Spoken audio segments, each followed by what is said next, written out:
निर्वाचन आयोग के प्रवक्ता के रूप में मेरे साथी बीजेपी का दुपट्टा लगा के बोल रहे हैं और वो भी मान रहे हैं कि पानी बिजली की जो समस्याएं हैं उन पर अगर चर्चा कर लेते।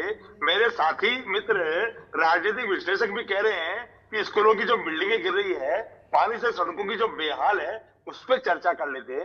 दीपक जी, प्रतिपक्ष के नेता टीकाराम जूली जी ने यही कहा है कि भीलवाड़ा में जो बच्चे दुर्घटना हो गई है, जिनकी जो भगवान के पास चले गए हैं, उस दुर्घटना के अंदर उनको विनम्र श्रद्धांजलि प्रकट करने का सुअवसर आया है। लेकिन हमारे जो विधानसभा के हमारे जो बॉस हैं, जो हमारे वहां गार्जियन हैं, उन्होंने हमारी बात नहीं मानी क्योंकि वो बात मानना नहीं चाहते हैं। और दीपक जी, मैं आपको बहुत स्पष्टता से कहना चाहता हूं सच बेरोल चैनल के ऊपर कि भारतीय जनता पार्टी की सरकार या उनके नेता जो शब्द कांग्रेस पार्टी के कार्यकर्ताओं और नेताओं की जबान में डालना चाहते हैं, वो कतई हिंदुस्तान में नहीं बोला जाएगा। कांग्रेस पार्टी का तमाम छोटा बड़ा कार्यकर्ता नेता हिंदुस्तान के 140 करोड़ों की आवाज बन करके विधानसभा में सड़क पे गूंजेगा।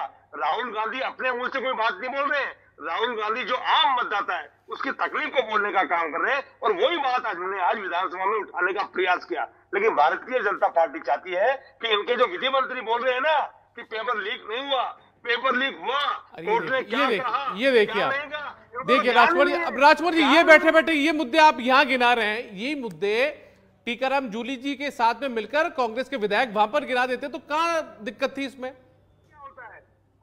कहां बिहार का मुद्दा, कहां बेंगलुरु का मुद्दा आप उठा के ला रहे हैं यहां पे? दीपक जी, आज नोट कर लीजिए 1 सितंबर 2025 है। तो खुद बहुत बड़े पेपर चोर है, बहुत बड़े नौकरी चोर है। हिंदुस्तान के मतदाताओं को याद आएगा। और राहुल गांधी गालीबाज है। भारतीय जनता पार्टी का दुपट्टा पहना कार्यकर्ता कांग्रेस पार्टी में मंच पे आकर के हमारे भारत देश के, मेरे भारत देश के हमारे प्रधानमंत्री को, हमारे हिंदुस्तान के गार्जियन को गाली देता है और बिहार की उनकी गठबंधन की सरकार वो ताक रही है, कार्रवाई नहीं करती है और कांग्रेस कार्यालय में पथराव करती है, तोड़फोड़ करती है।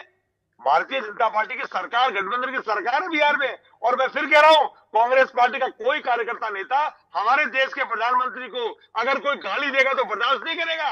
लेकिन भारतीय जनता पार्टी भी तो कहे कि प्रतिपक्ष के नेता के पोस्टर के ऊपर किसी ने काली पोती है और अगर उनको गालीबाज कहे तो भारतीय जनता पार्टी भी तो निंदा करे, कांग्रेस पार्टी तो निंदा कर रही है। हमारे देश के प्रधानमंत्री को, कोई आम आदमी को भी गाली बकने का हक किसी को भी नहीं है। ठीक है, ठीक है।